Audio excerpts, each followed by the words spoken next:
There are so many different addictions in this world. For example, some people are addicted to beating their little ding-dongs like it's World War II. Other people are addicted to sniffing unknown substances. Wait, it's not what you think. It's creatine. But the question is Dead by Daylight one of the addictions? And you will find the answer in this video. But before that, don't forget to subscribe if you want to suck my big fucking juicy cock. As you can see, Dead by Daylight has many reviews. For example, this one. Motherfucking update simulator. This guy has 8,777 hours in this game, and it's no coincidence. Look at this guy. He has 1,500 hours in this game. This guy has 1,800 hours. Look at other guys that have less hours than these guys. 759. 692 hours. I don't have that many hours in Dead by Daylight. At the moment I got 2,770 something hours in Dead by Daylight. And it's not that many compared to many of these people that are giving Dead by Daylight reviews. And the question is, how the fuck did these people decide to invest this much time into Dead by Daylight?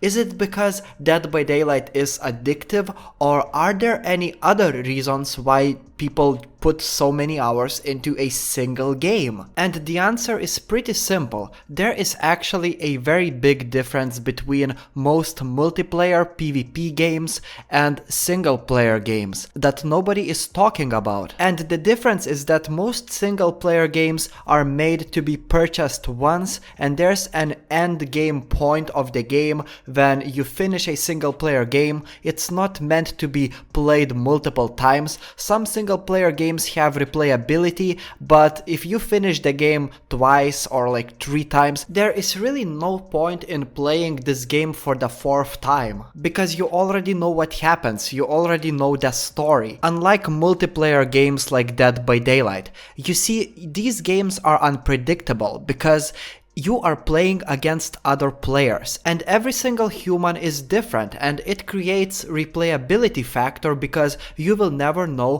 what will be in your next game of Dead by Daylight. And this applies to basically every single popular PvP game on the market. Take for example League of Legends, Overwatch, Fortnite. All of these games have the unpredictability factor. Another thing is that this unpredictability factor is given to the game by developers intentionally. It's because developers want their games to be unpredictable, so players keep on playing the game. In other words, developers want to make their games as addictive as possible, and it applies to Dead by Daylight. It's one of the goals developers are aiming for, and in other words, developers are intentionally trying to make these games as addictive as possible to retain their player base, because these games, they are all about players. Imagine if nobody played Dead by Daylight, or imagine if absolutely nobody played Fortnite,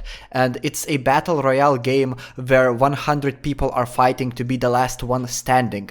Literally, that game would be dead in seconds. Matchmaking would not even find a match. And developers don't want that because these games are bringing them money long term. Take a look at Dead by Daylight. It has a battle pass, also known as a rift pass. It has an in-game store, tons of different DLCs purchasable only for real money. That's how these developers are making money, and it gives them the incentive to keep going with their game. They will keep on giving us different chapters, and I would be extremely surprised if Dead by Daylight wasn't there in like 10 years from now, because Dead by Daylight will keep on growing and growing. Eventually, I believe this game will become free to play just to bring more players. But yet again, to retain those players and to make them spend money on your game, you have to make this game as addictive as possible. And yes, my answer to the question, is Dead by Daylight addictive,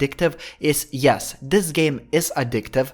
And you may say, boy Dilly, how is it addictive to sit on a single generator for like 2 minutes? Yeah, that doesn't sound too addictive until you get into the gameplay loop of Dead by Daylight. And the addiction factor is not related to sitting on generators. I believe that nobody who plays Dead by Daylight is like, oh yeah, today I'm gonna repair a generator. Like literally, no one said this. I think that there are more addictive things to do in Dead by Daylight. For example, chases. There is literally no other game that has chases like Dead by Daylight does, and it feels awesome to outplay your opponent. And it doesn't matter if you're a killer or if you're a survivor, there is always something to learn from your chases. Not to mention that Dead by Daylight is a very complicated game, especially for beginners. It honestly took me at least 1000 hours to start to understand Dead by Daylight for what it is. And to learn these maps and their layouts, to learn how to loop the killer, where the pallets are located, it's extremely satisfying. And just like most other addictive games, Dead by Daylight allows you to use everything you've learned in practice. So I will probably be the first person to say this, but it's extremely fun to learn new things in Dead by Daylight. It honestly doesn't feel like it's a waste of time unless you are not ready to put a lot of time into this game. Because if you are not ready to put thousands of hours into Dead by Daylight, then why the fuck are you playing this game? Because that's how long it will take for you to finally understand this game just as good as you understand your mother's vagina. So yeah, you will naturally be playing this game for many hours until you finally get bored, because every single game eventually gets boring. It's called natural burnout of the game. It totally has nothing to do with the addiction, because you will be hooked on this game until you get that burnout feeling. And even when you put this game down for like 3 days, you go outside, touch some grass, and you will be like, you know what, man? I miss Dead by Daylight, I need to play it more. And that happened to me so many times. And what's weird is that many people are saying, oh, I will quit this game forever because I hate developers, blah blah blah blah blah. And then they quit this game forever. And then like a week later they are texting me, hello boy Dilly, do you want to play Dead by Daylight with me? Guys, doesn't it just sound like these guys have an addiction problem? And honestly, I have never thought that, I still don't think that having a gaming addiction is bad. In fact, I think that overall, gaming is not bad. I follow Andrew Tate. I follow so many of these content creators that are telling people to work out, be as masculine as possible, never play video games. Never playing video games, that's one thing I never agreed with these guys. In fact, I think that playing games is beneficial. Being addicted to games, man, like, I like to be addicted to games, as long as the addiction is not interfering with my life. Because if you're a fat guy living in a mom's basement, it doesn't matter if you're female or male, even if you're a fat girl, you know, living in your mom's basement, that's when you have to put your game down. That's when you got serious problems. But as long as you can control your life, man, you only live once. Play Dead by Daylight, play League of Legends, play any other game you can play. Just don't forget to wash your penis at least once in your life. Anyway, that's my take on the addiction of Dead by Daylight. I don't know if anybody has made a video like I just did. I just got this idea out of the thin air because my imagination is very good. So subscribe for more Dead by Daylight videos, and I will see you later. Bye.